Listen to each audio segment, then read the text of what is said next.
Let's give it a minute for people to join. It's not showing me if anyone's in the group or not. In the live, sorry. Oh, we have one person. Happy days. At least someone's listening. Oh, two. Right. So quickly before I start, really should thank Ruby for putting on an amazing event over 3 days with a wealth of experts and people like myself who are maybe at more of the beginning part of our journeys, who don't have letters after our name or advanced degrees or been working as a certified behaviourist for like 10 years plus and stuff like that, and how she wanted people like me, who were maybe more at the start of the journey than really expert level, to get a really good mixture of people on the event, which I think is amazing. So absolutely props off to Ruby, and I have nominated you today for a Lockdown Hero Award with Animal Star Awards for this event. So fingers crossed you get recognised. Another great shout out to Jodie. That was an amazing live. I know me and you talked about it before you did it, but that was amazing, and more does need to be done in the industry regarding that sort of behaviour and safeguarding. So hopefully something can come off for your live and get something done. So pretty much most people in the group won't know who I am. My name is Ben Rochford.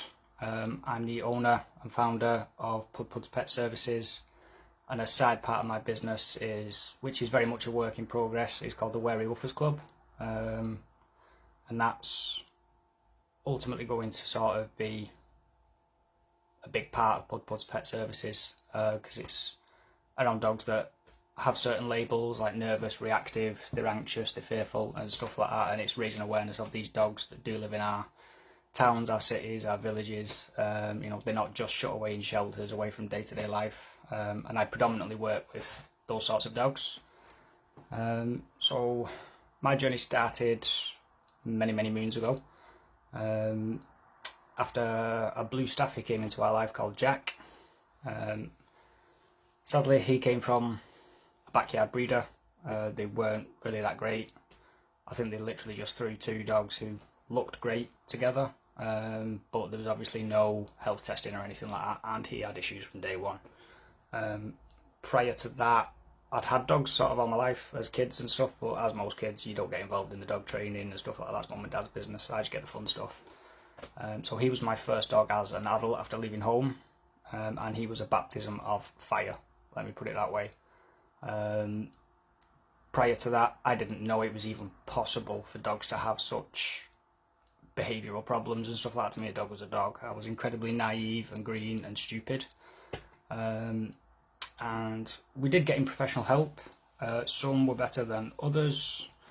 Some not so great, and I wasn't really that comfortable in their approach and how they worked, which I did make them aware of.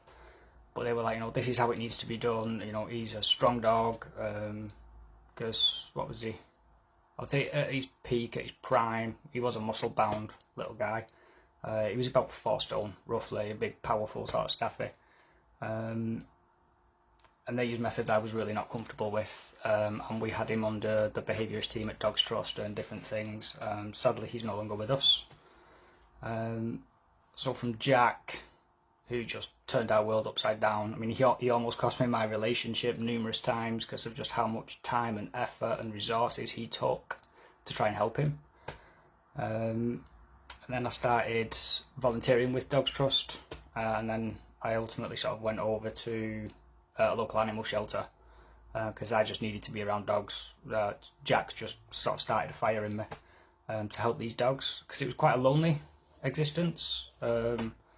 Even though I look about 12 when I have a shave, I am sort of like pushing 40. And when I had Jack, I was really conscious of the stereotypes of bull breed owners, shaved head, tattoos, and you've got a staffy or a bull breed at the end of the lead. And all those sorts of negative sort of associations with the breed that go along with it that are just not great. Jack was never there to be a status symbol or to present that sort of image. I mean, I went out on my way to get him a black leather harness that had the Batman emblem on, and I specified no spikes, no stud work. All the metal was literally just to keep the harness together, to try and soften his look. But yeah, it was quite a lonely existence with Jack, because I didn't put it out there that Jack had these behavioural problems, because I didn't want that stereotype of the guy with the shaved head, the tattoos, and the uncontrollable, aggressive, out of control bull breed at the end of the lead sort of stuff. And I wasn't aware of like communities like Reactive Dogs UK that are amazing. And it was just, yeah. So how I work now is really promoting that these dogs do live in our towns, cities, villages, and whatnot. One sec.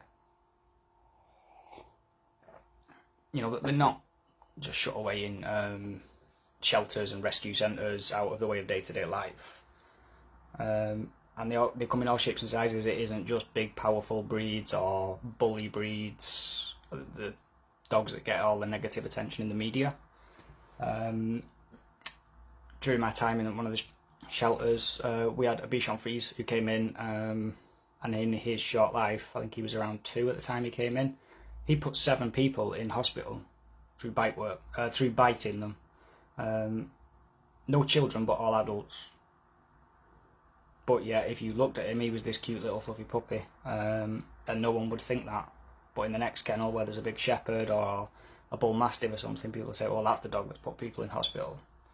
And it wasn't. It was this tiny little Bichon, which was crazy. So I left my job in mental health services because I was offered a paid role at the shelter after working with, he was like a 1-year-old Staffy Cross. He came to us from a different shelter who, it was quite blurry on the information that I got, but basically the other shelter deemed him, he should be euthanised. He wouldn't let anyone in his kennel, you couldn't put a lead on him, he was dog aggressive, he'd resource guard, all that sort of stuff. For some reason, he clicked with me as a volunteer. He would let me in his kennel, I could put a lead on him, I could take him for a walk, you know, I could go in, I could change his bedding, I could change food bowls, all that sort of stuff. And I worked with him for many, many months. Oh, hang on, Elaine. Yes, you end up being alone and a lot of working with a difficult dog. My mini Oz looks sweet and elicits compliments but growls, lunges if approached. Been working with a trainer since... One sec. She was a reactive puppy. Oh, wow. Well, I hope you've got a great trainer. Who's really helping you. Really hope so. Yeah, so well, when he came in, he was called Sunshine. He's now called Sunny. I'm still in touch on social media with his owners, his forever family that adopted him. And yeah, he was a lot of hard work for a long time. I was like literally the only person that could get in his kennel or anything like that safely. And I built up a bond and trust with him. And at the time, I'd not really done any CPD. I hadn't done canine body language. It was all sort of natural, sort of empathy with them, ability, whatever you want to call it. But he just clicked with me. And I sort of, yeah, I got a job at the shelter to work with like the long-term dogs, the dogs that are often overlooked, difficult to work with. Realistically, I wasn't qualified, nowhere near qualified to do that. I just had sort of like a bit of a natural ability really to sort of find a way of connecting with these dogs that were really struggling to connect with anyone else at the shelter.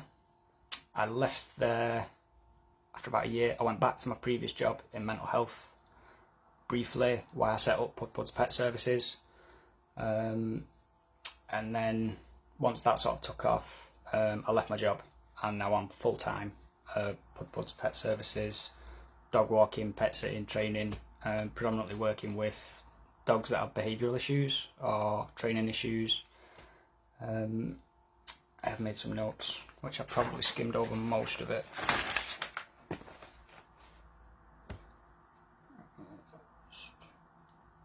Yeah, so some of the dogs that I care for, they really enjoy sort of really high fizzy, high energy activities, and others that would be their worst nightmare.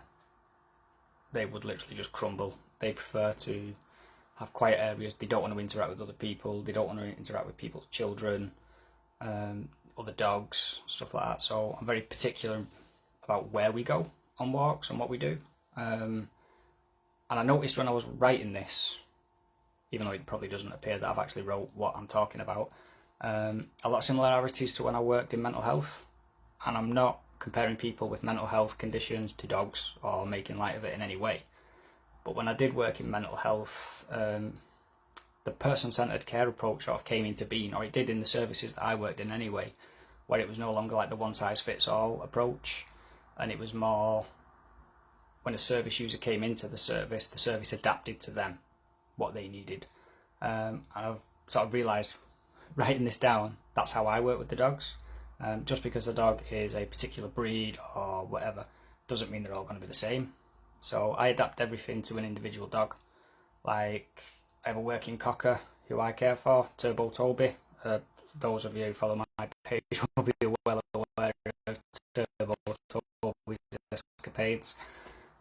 He likes smoking cannabis. He does that for fun. And he also found a weapon as well recently in the woods. But then I've got like a Jack Russell Cross Lurcher called Kia, and bless her, she's absolutely petrified of the world. Kids are a big one for her, being near roads, really busy environments, just she would crumble. So we go to really quiet places, and she's in all like the nervous stuff and like that, which I'm a big fan of. I know some people don't. I can remember there was a conversation somewhere on social media about legal implications that you're basically admitting your dog would be at fault if there was an incident because you're saying it's nervous or whatever. But I believe on top of like your verbal stuff, like asking people to put your dog on a lead and stuff like that, and the dog's body language clearly saying I don't want the interaction, that's just another sort of visual heads up that this dog may not be okay with me approaching, or my dog approaching, or my children running up to want to cuddle it. Where was I at? Yeah, so sort of the person-centered approach with the mental health, I do that with the dogs, bizarrely. It isn't a one-size-fits-all approach for them, but also I'm quite keen on creating really good sort of professional friendships and relationships with the owners, because I know from personal experience that living with these dogs is not easy. It can be lonely, it can be quite frustrating, it can be upsetting. And a lot of times, say like when I had Jack, I didn't make it known to the world about his issues other than the people involved in his care, because I didn't want that judgment or for him to just be labelled. And I know that quite a lot of owners are also along those lines because maybe of their dog's breed or the behaviour that comes when they react. It can seem really, really aggressive and like they're not in control of the dog. So I do focus quite a lot as well on having a good bond and relationship with the owners. You know, my inbox is always open for them. I've had phone calls late at night with owners crying on the phone that there's been a near miss or someone shouted a load of abuse because their dog's reacted towards their dog and stuff like that. So, you know, my inbox is always open for anyone with a reactive dog. You know, whether they're nervous, anxious, fearful, whatever it may be. And regardless of what they're reactive towards. Because it is not great. But there is a growing sort of, I don't want to say acceptance because I think that's the wrong word, but awareness of these dogs within our communities, like Lewis Nichols, Ignore My Dog, stuff like that, My Anxious Dog, Yellow Dog. I think there's one called the Yellow Dog Project, but I'm not sure if that's in America or not. There's obviously Dexel who do the dog-friendly, the traffic light system stuff. So it's becoming more aware that these dogs are around and that they're not always your bull breeds. You know, 'cause I work from, I think the smallest dogs I've got on my books at the minute are 2 little Shih Tzus. They don't really have sort of much behavioural issues. One does really like to chase squirrels, but a lot of dogs do. Right through up to a huge Pyrenean mountain dog, who at the minute we are experiencing some issues, but he's got an amazing owner who's a veterinary surgeon, so the slightest thing, she is all over it, vet checks and stuff like that. And we have very open, honest, frank conversations. If there's been a reaction, or even just silly things like, you know, noticed his poo was off, it's runny, or he was squatting as if he really, really needed something to go, but nothing was happening or whatever. I really sort of foster that sort of relationship with quite a lot of my owners. And I know there is a few of my clients in the group, so hopefully they feel that way as well, that my door is sort of always open in effect with the inbox and stuff. Because I don't want them to feel alone, or that they're the only person in the world with a dog like this, because that should never be the case.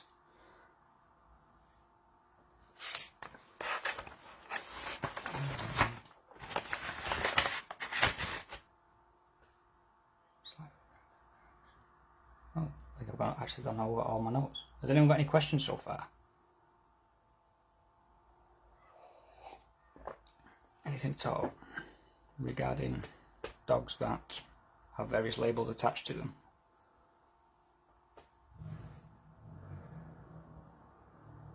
Oh, for some reason it hasn't gone up.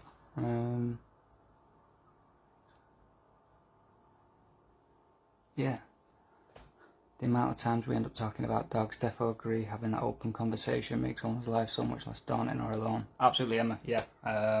We've had many conversations about Dita, whether it's been reactions or I've turned up to take her out for a walk and it's clearly just not a great day for her, so we do a rest day, which is something I'm also really keen on with these dogs, that they do have rest days, and it can range from them doing absolutely nothing to maybe we do a bit of in-house training or scent work or something like that, but they don't go outside for a walk. They can go out in the garden and do the toilet and stuff like that.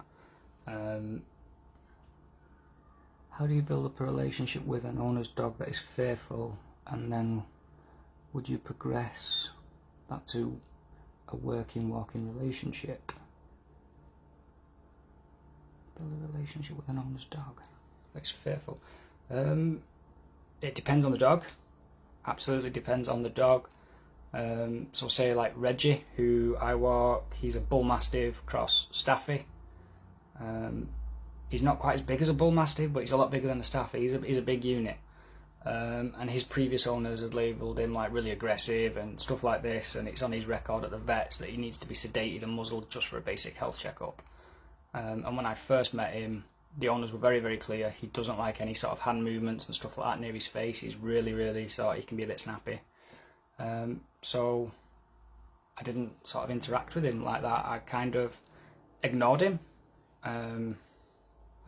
Not in like a negative way or anything like that, but I pretended like he wasn't there and just continued talking with the owners about what they wanted, what I could do, what the previous dog walker had experienced, why they'd referred to me, and gradually over time he calmed down.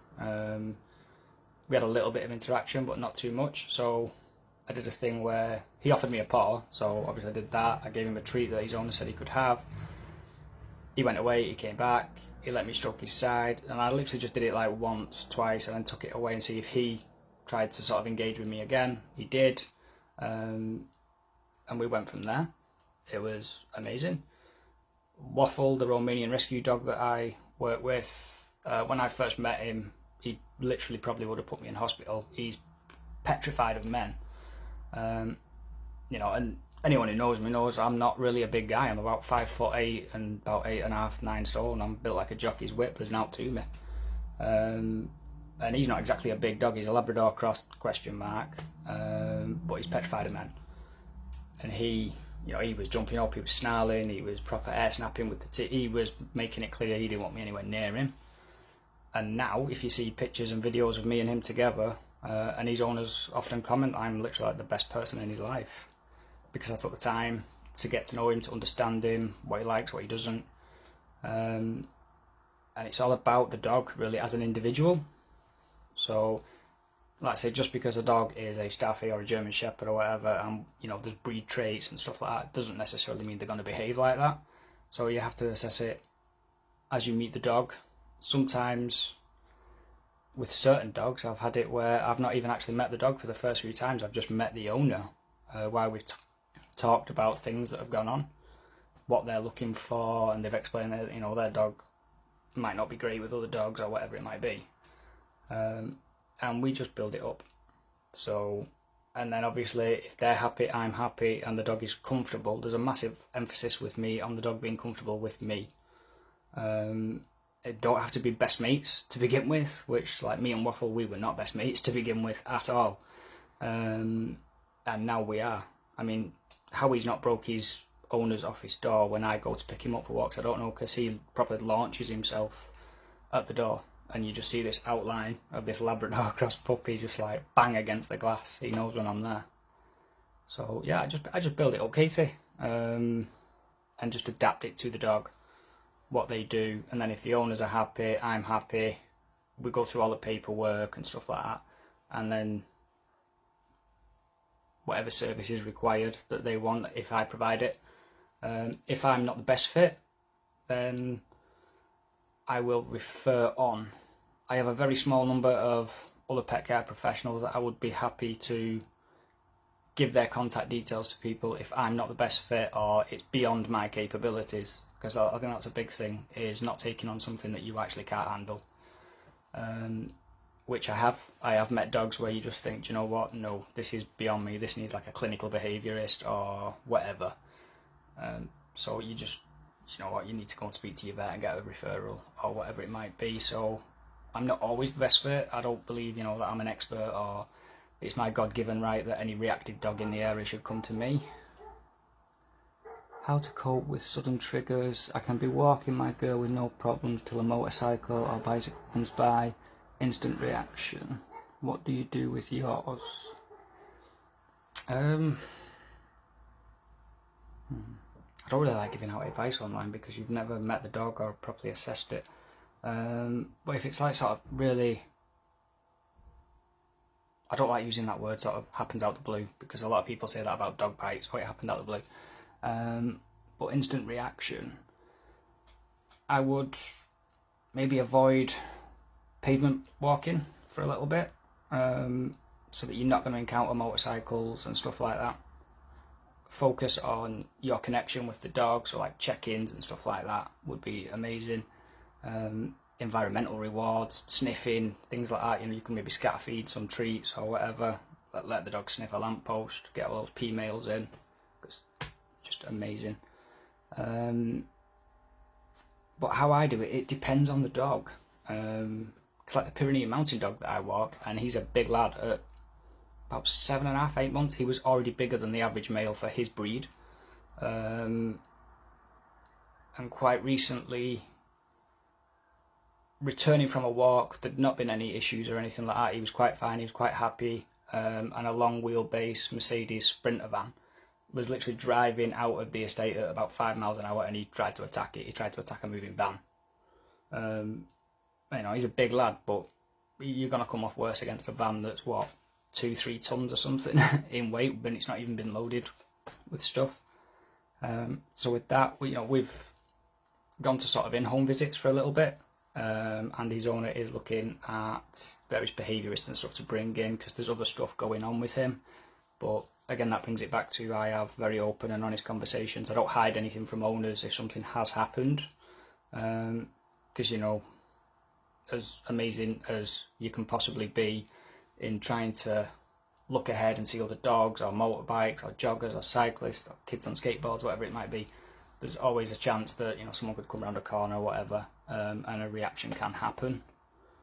So, but yeah, in terms of with motorcycles, it could be a tricky one, because it could be noise sensitivity, or I don't without actually seeing the dog and assessing the dog, it's difficult to say why the reaction's happening. But I don't know, maybe, yeah, look at some rest days, avoid sort of busy traffic times like rush hours, stuff like that, walk in quieter areas, and just really focus on your connection with each other. A really good thing for this, to my knowledge, how it came to be, is Steve Mann, the rucksack walk, when he was observing sort of street dogs in Peru, and he came up with this concept of the rucksack walk. But I would definitely look at that maybe. Why do you think you've become more known for working with reactive nervous dogs? Is this something you initially set out with Pud's Pet Services, or something that has naturally happened? Good one, Emma. I think it was a bit of both. Because like I say, with Jack, life was very lonely. I mean, we spoke about this a lot because you did his memorial tattoo. Excuse me. And yeah, I kind of fell into sort of working with these dogs, because I know some of them I've met have been refused dog walkers and stuff elsewhere because the dogs needed one-on-one care, which is what I do. Everything is one-on-one. I don't do group walks, mixed walks, because a lot of the dogs I care for, it wouldn't be the best fit. It wouldn't be morally right to put them in that situation. It wouldn't be ethically right. And there'd probably be a hell of a lot of vets' bills and a lot of damaged dogs. So everything is one-on-one that I do. And so yeah, I sort of set up Pud Puds because I wanted to work with dogs. I'd had enough in mental health. There's a lot of red tape and a lot of jumping through hoops. I mean, like going to a manager and sort of having a stand-up argument because a gentleman who you care for wants to go to Silverstone and be driven around in a Ferrari by a professional driver at the place, getting told no, they'd have to drive at 3 miles an hour in case there was an accident. That's not what the guy wanted to do. He wanted to experience anything that we can experience, and he had every right to. So I'd had enough. I wanted to work with dogs. And then Jack, and then obviously Puds came into our life through the shelter. She was a former breeding machine. She'd been quite badly abused. She was found on the streets of Derby. She was still expressing milk. When the vets saw her, they'd estimated probably 3 weeks at max. She'd previously had puppies, and she was about to be put to sleep. So the rescue saved her, and she came in, I think, the day that I started as a paid member of staff, and she clung to me like glue. I couldn't tell you why. And yeah, she's our new dog, and her story is for another day. I'm half an hour through. Yeah, so when her time's over, because she's elderly, she's got arthritis, eyesight and everything's starting to fail, her legacy sort of lives on in the business. And obviously, as you know, I've done quite a lot of career development training and stuff like that. I'm pretty keen on that. I'm not just one of them sort of, I'm kind of naturally sort of got a bit of a gift, so I can do it. I like to understand why. My assistant's dog has started to dislike people who smell of cigarette smoke. Because I have asthma. Is that something that you've trained? Or is it just a natural behaviour that they're sort of alerting you to people smoking?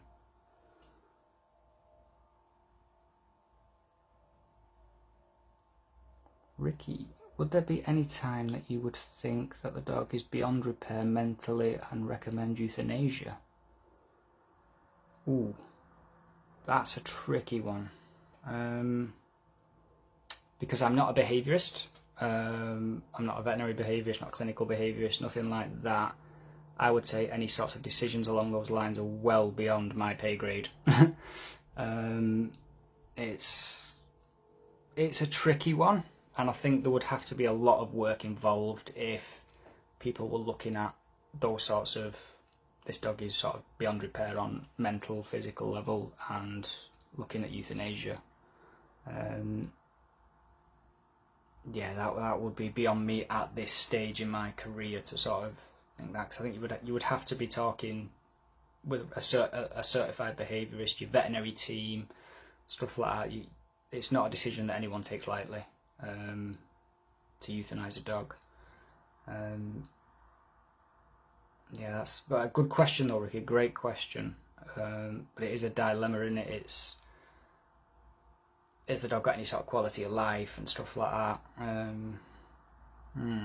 Yeah, give you a talk. It's super interesting. My puppy is a bit mental, just in an excitable way, but it comes across as a bit OTT. So just listening in for tips. Oh, okay. What breed is the puppy? Because I know Turbo Toby, who I walk, the working cocker, he can be a bit much for other dogs. He can be a bit much. He gets really vocal when he's like giddy and playing and excited. Or finding people in the woods smoking cannabis, and people think I'm some sort of police officer and he's a drugs dog. It took forever for me to work out why she hated certain people. With the smoking. Okay.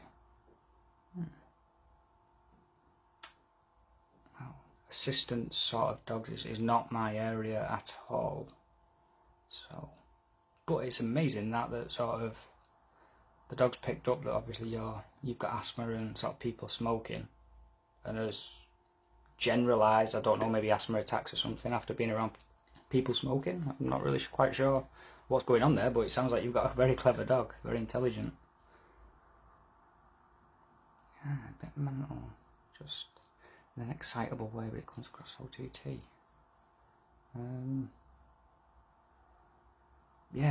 I'd be quite interested to know what breed of dog that is, and then what sort of context. A collie cross beagle. Oh, that's a mixture. Wow.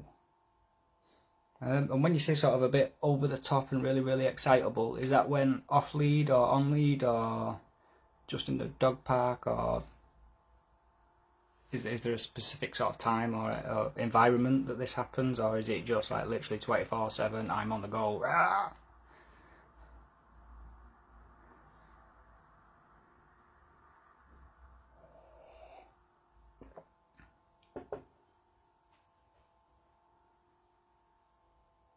How do you see the Wary Woofers Club progressing in the future? Great question, Katie. It was an idea that I had quite a while ago, and unfortunately, obviously, life gets in the way at times and things have to go on the back burner because the Wary Woofers Club isn't the main part of my business. It was set up more to not be an educational provider, but to raise awareness of these dogs, yellow dogs and stuff like that. The various labels and terms that we put on these dogs. And I wanted to have like hoodies and various things and leads and everything set up, and then, like I say, life sort of got in the way. My wife almost died like last year with a blood clot and various things, and so it has gone on the back burner. And I'm starting to get little bits and pieces done with it. I know some of the people who were speaking in this conference, I've interviewed them for the Wary Woofers. As trainers, behaviourists, dog walkers, and some of them, it was sort of like a joint interview, where like they were an owner of a reactive dog. So I'm hoping to do quite a lot with the Wary Woofers in the future. But exactly what, I'm not quite sure yet. I've got a lot of ideas, it's just having the time to put them into place. But I just love the name, the Wary Woofers Club. Because that's what they are, they're Wary Woofers. Very full on with those dogs. Has got nipped because of it. But he's getting, they're understanding his manners. He's only 8 months. I always wonder if anyone else apart from me could walk him. Okay, so you've got concerns that maybe only you could walk him, and he's been nipped by other dogs. Because you said that he's collie cross beagle, when he's been nipped, has he been sort of herding? Has he been herding other dogs or people and stuff like that in the park? Just wondering if maybe like the herding side of him's come out. Cuba was rescued before she was taken in by the company who trained her for assistance work. She was labelled as uncontrollable and destructive. Let's see what this says. She was also once called aggressive, but there's never been any evidence of it, so we think her original owners was just trying to get rid of her. Lab Cross Rottie. I used to walk a Lab Cross Rottie. She was called Kia. Super nervous of people. I'm a trainer, daycare owner, and own a reactive dog. Oh, great stuff, Diane. Where was that question now that I was gonna... Yeah, we've seen him being nipped. I'm just wondering if he was trying to herd other dogs, or if it was just inappropriate play. Yeah, I mean, when I was at the shelter, I think the one that hit me the most, which was really thingy, was a lady turned up in a really top of the range Range Rover, head to toe in designer gear, with this little Chihuahua cross, and she openly said the reason she was surrendering the dog to us was because they'd redecorated their home and the dog no longer matched the colour scheme of the house, so they had to get a new dog to match the colour scheme, which was just like, wow, okay, you don't deserve this dog, we're going to find this dog a great home. But we had quite a few dogs who were brought to us, and we were told they were uncontrollable, they were dangerous, they were reactive, they had bite histories and different things. And a lot of the time it is just a reason to get shut off the dog. Either they can't meet the needs of the dog, it's too much, work-life balance isn't great, they've took on a breed that really doesn't meet their lifestyle, which is happening more and more. I think I spoke about this with Tasha Atwood when I interviewed her. Like people seeing certain breeds in films and TV, and and them dogs are really highly trained by amazing professionals over many years for what might literally just be a couple of minutes on screen, and it looks amazing. So people think, I want one of them dogs, which at the minute is stuff like Belgian Malinois, or stuff like your wolf dogs or wolf lookalike dogs and stuff like that because of Game of Thrones. And very quickly people realise, actually no, this dog is not for me, this dog breed. I'm in over my depth. I think there was one shared recently, I think I shared it, was it at the Bolton Animal Shelter? It was a Mallee that was only about 7-8 months old, where the owner had, or the original owner had tried to train it for like bite work and stuff, and it had gone horribly wrong because they didn't know what they were doing. And then this dog has ended up there, and they were looking for someone who was like really breed savvy and needed to come and take this dog, otherwise it was actually going to be euthanized because they couldn't handle it at the shelter. Are you planning on doing any more training sessions and branching out to classes once COVID calms down? I would absolutely love to, Katie, because I did like my IMDT 4-dayer, literally just before lockdown, and I'd come up with loads of different stuff, different training classes and scent type stuff, because I'm really getting into scent work at the minute, thanks to people like Rob Hewins and Jack Fenton and a few others, Jamie Pound, UK Sniffer Dogs, and a few others. They were just phenomenal, and plus Turbo Toby, just because his nose is phenomenal.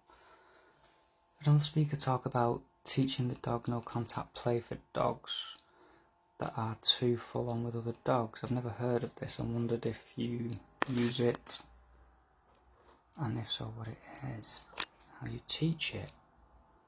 It's not something I've taught myself, the no contact play. I'm not sure if that was Greg Patterson who spoke earlier about big dogs and sort of appropriate play when like a little dog and a big dog and stuff like that.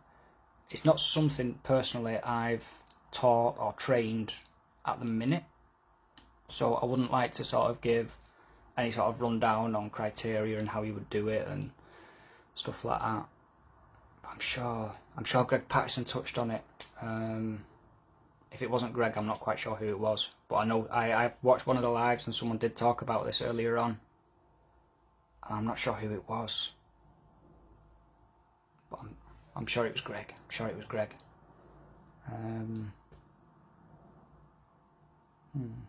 Yeah, sorry about that, Vic. Sorry I can't answer that, but it's not something I've encountered or trained, so I don't want to give any sort of send you down the wrong path with something. So I'd rather you speak to someone who really knows about setting up this no contact play style of play. So maybe check out Greg at Great Paws.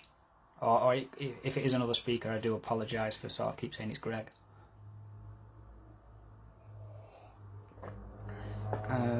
But yeah, Katie, yeah, I do really want to do more training. I did try to do sort of like Zoom stuff, which a lot of trainers have had to now go on to sort of online and doing Zoom, but some of the responses weren't that great. It was like, well, it's not real training, is it? So it should literally be like a £5 an hour or whatever, or it should be free because it's not real training. But if it's not real training, then why do you want it? It's just because it's not happening in person. I'm not there in your garden or at a training venue or whatever, but it's still real training. It's still guidance and stuff on how to do something. Yeah, sorry about that, Vic. Yeah, it's just not something I've currently taught so far in my journey of working with dogs, so I really wouldn't want to send you down the wrong path on that one. But if I can remember, I will come back later and I'll tag whoever it is in the comments or something like that, and you can maybe have a conversation with them about this no contact play. But yeah, hopefully COVID does sort of calm down pretty soon. got any other questions? You know, no matter how silly, or if you just want to cry because life with your dog is not great at the minute. Because I've been there, I understand it. Let's have a look at some of the comments.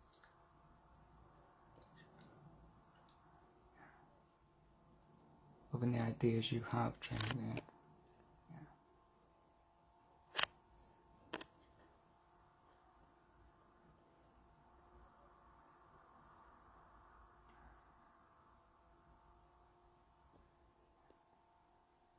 Yeah, but coming back to that, George, about labelling dogs and stuff just to get rid of them, that is quite a big thing. Yeah, we had quite a lot of that at the rescue. And I think there was one day, like it was in the process of me going from being a volunteer to a paid member of staff, a lady turned up and I think she had like 6-7 dogs in the car and she wanted to surrender them all. And the shelter was just full. There was no room, even like sort of our like emergency backup kennels were absolutely rammed. And we sort of suggested like Manchester Dogs Home and different places, because I'm in Duckingfield, which is like Tameside on the outskirts of Manchester. So we give all the rescues and shelters and stuff for them to go to. And she literally drove down the road and literally opened the door and just let all the dogs out and drove off. Do you recommend using a harness on a dog that pulls? I don't sort of recommend harnesses like that are branded like anti-pull and all that sort of stuff, because training trumps kit every time. For safety, I do like dogs personally to be in harnesses for safety, especially Greg. Yes. Oh, I'll quickly come back to your point. Greg, were you the person who spoke earlier on today about no contact play? Because I've had a question about that. But harnesses, a lot of them that I use, like Perfect Fit, Rough Wear, Herter, it depends on the style that you're looking for. I go for ones that have got like the clip on the front, clip on the back. But I don't look at stuff that's like anti-pull and stuff like that. I would work on loose lead walking, check-ins, eye contact, and just making yourself down just amazing to be around.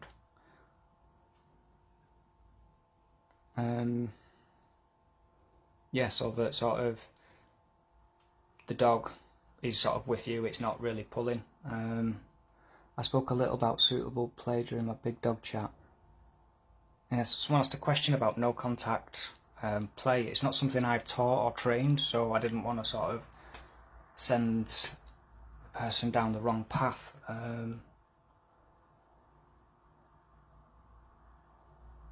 Oh, hang on, loads and loads of stuff are coming through here. Trying to keep up and sort of not miss anyone out. What are your thoughts on children being around reactive dogs? Dogs Trust won't rehome a cat reactive dog with a child. I don't see where a cat reactive to a child, if there's no... It gets tricky because a lot of rescue centres, they have their own terms and conditions, and they obviously have to protect themselves for their reputation, insurance, a lot of different things come into it. Because I know, like when I used to put profiles together for dogs that were in our care, I used to get in trouble quite a lot off the managers and stuff, because I would write like, you know, this dog needs a job. Like we had Hudson, who was a jet black Alsatian cross Akita, and you could only tell there was a bit of Akita at certain points when he turned his head and stuff. He really needed a really active home that needed to give him a job doing scent work or whatever it might have been. And yeah, I used to get in trouble quite a lot for being quite thingy on the types of homes that dogs needed to go to.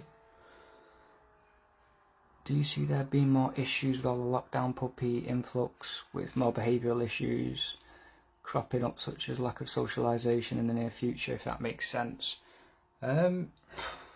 Sadly, I'm already seeing it out on dog walks, where people have got lockdown puppies, and they're walking in parks and woods and sort of nature areas and stuff like that, and they've just let dogs off lead and they've run in riot, and there's not really been any sort of training or anything like that, and it's not the best And a lot of people think like socialization is the dog must meet like 100 dogs and 100 people and be great in the park and stuff like that. And there's just so much more to socialization and training than doing that.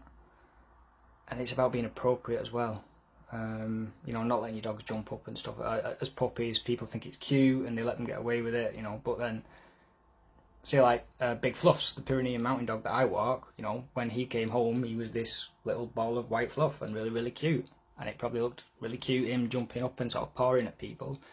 But now, you know, when he sort of goes to jump up, I'm, 5'8", you know, he towers above me, so that's very scary. For a lot of people, even like people who are like 6 foot odd and stuff like that, you know, a bit like rugby players, that's going to be quite an intimidating thing. So yeah, there are, but not everyone who's got a lockdown puppy. I don't want to sort of generalise everyone with a lockdown puppy is just letting the dogs do whatever they want. There's some amazing people who it just felt that they got dogs during that time. It was already planned and stuff like that. You know, and there are some amazing owners who've really put in the effort, and you can tell that they've really put in the effort with their dogs, and they're working with dog trainers over Zoom and stuff like that. But yeah, there is, seen it more and more. Seen it more and more in sort of like dog walkers groups, like that. You know, there's been another incident of a lockdown puppy that's ran across and, you know, to a reactive dog, or maybe a dog that just really didn't want that interaction. It's not great. And obviously shelters and rescues and stuff are now starting to sort of put on their social media, you know, that they are overwhelmed and have waiting lists of puppies and adolescent dogs waiting to come into their care to be rehomed. Can't remember if it was... Oh, okay, you're replying to Greg. Yeah, Greg, Big Fluffs is really cute. That's not his real name. That's just what I call him because he is big and he is fluffy.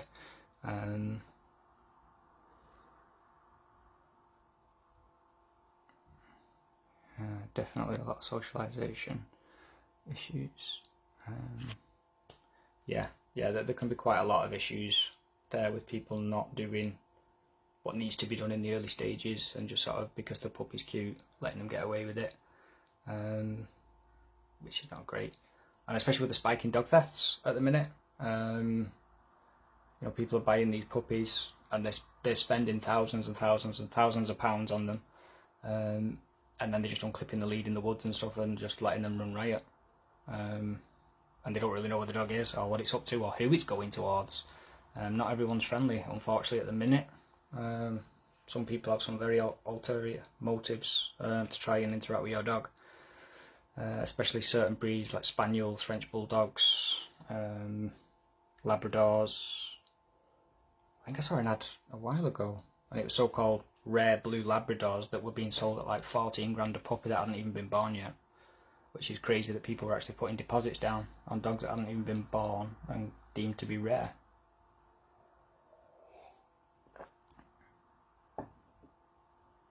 If I find it, I'll let you know. Okay. Yeah. Have we got any more questions? Or anyone else who sort of has got a reactive dog, nervous dog, anxious? I will quickly scroll back through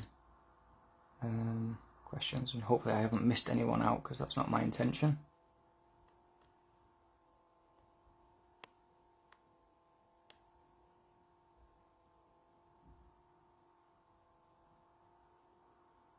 That's one plus about having a people reactive dog, no one would steal her. You would like to think so. You would like to think so. But I know, I can't remember if it was in a dog walking group or what. I can't remember what it was, where it was that I saw it. But and I know a dog walker ended up in like ICU for like 6 weeks, like cracked ribs, broken leg, punctured lung. Like they'd made a mess of her because she refused to hand over a dog that was in a muzzle and stuff like that. And you've got to question, what are they wanting them sorts of dogs for? So at the minute, I would say sort of as best as you can for dogs like that. You know, always walk in pairs, change your route, the time that you go out. If you're in a financial position, body worn, cameras, different things. Yeah, because sadly, even though it's been illegal for so long, dog fighting is unbelievably prevalent, apparently, within the UK. What do you think about medicating to assist with training and anxiety? That would be a conversation, George, to have with your veterinary team. I can't talk about medication. I know on a lot of the training that I've done on with IMDTB and stuff, Dave Bryce, and when I did my canine first aid course with like Rachel Bean, they're very keen that it's a vet who has to talk about medication and have that conversation. It's not for a trainer or dog walker or anything to sort of give any inkling towards medication. We could get ourselves in a lot of trouble talking about that, so I steer well clear of that. I don't touch on medications. I'd advise you sort of make an appointment or a Zoom call with your vet to discuss options with that. There were 2 attempted dog thefts in my village this week. Jade. Oh, Jade the Deaf dog trainer. Yes. Yes, I can't wait for your book to come out. But yeah, that is quite sad that there's more dog thefts. And then obviously the big one that's been all over the news recently about Lady Gaga's dog walker who got shot. So even celebrity dog walkers are not safe. I didn't catch the beginning, but we'll rewatch, thank you. I've got a lead reactive German Shepherd, constantly working with this, and he's got so much better, still a way to go, but he's such a fab dog. Stick in there, Vic. I always say it's a marathon, not a sprint. Everything is at the dog's pace. It's what they're comfortable with. A massive emphasis on what they are comfortable with. Not sort of flooding them or forcing them to keep training and doing things like that. Rest days, different things. And there will be light at the end of the tunnel. I would like to think. I would hope. A lot of dogs, it just like us, they learn different ways. German Short-Haired Pointer. Oh, nice. Like me, I'm very practical. I'm not very academic, which is why I will probably never have letters after my name, because I probably wouldn't pass a degree in that. But if you put me through it in a practical aspect, I would like to think I would pass with quite a high grade. And dogs can be the same, where they don't all learn the same or at the same pace. Love all your nicknames for your dogs. I saw Dita in a Facebook group the other day and recognised her immediately. Yeah, everyone loves Dita. I actually even have a tattoo of Dita, and she's not my dog. But she has taught me so much. She is an amazing dog who has kept me grounded and made sure I never got an ego and think, oh, I know everything there is to know about dogs. Yeah, everyone loves Dita. Yeah, she's amazing. Yeah, I don't know where I get, but I do have nicknames for all the dogs. Turbo, Toby, Big Fluffs, Reggie Baby. Love Dita. Yeah, I know, Greg, yeah. Your motorbike's called Dita or something, isn't it? She's currently fast asleep on the sofa. Bless her. Any other questions? And then if not, I will end the live so it gives everyone a chance to get a brew and do whatever before the next person comes on in about 5 minutes. Don't want to take up too many people's time. Yeah, she is. Yeah, she's stunning, Dita. Very photogenic. I'm quite lucky, really, that all the dogs in my care are really photogenic. It's insane.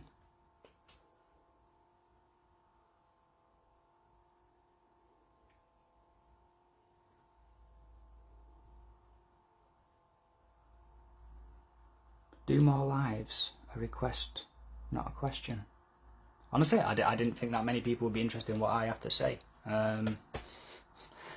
Because I don't have letters after my name. I've not been working at like certified behaviourist standard at like 10 years plus and all that sort of stuff. I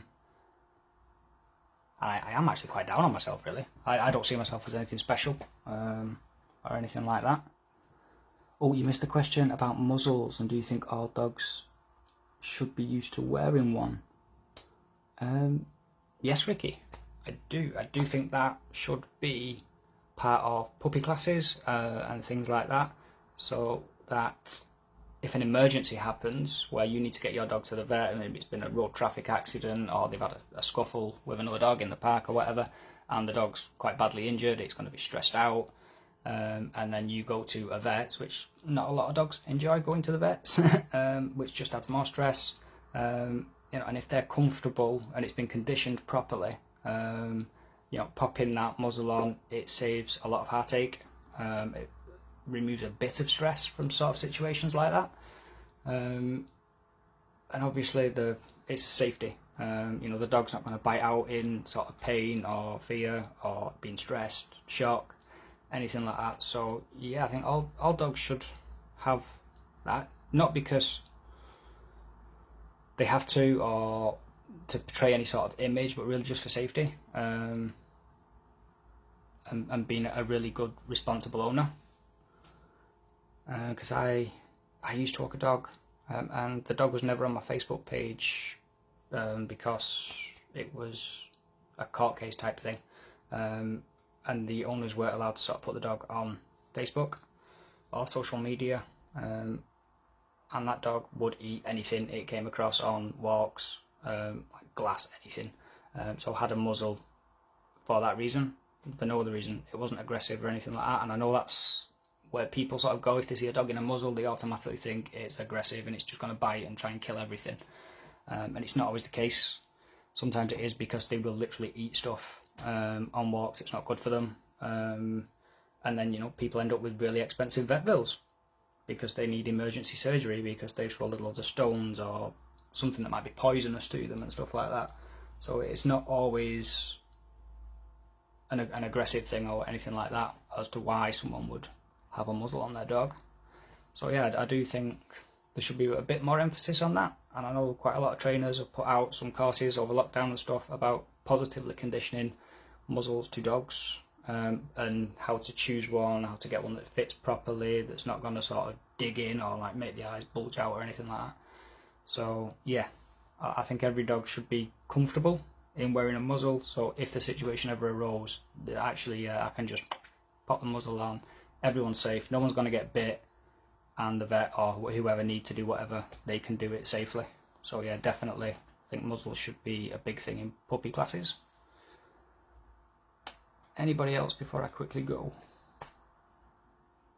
So everyone's got time to get ready for the next speaker, sorry.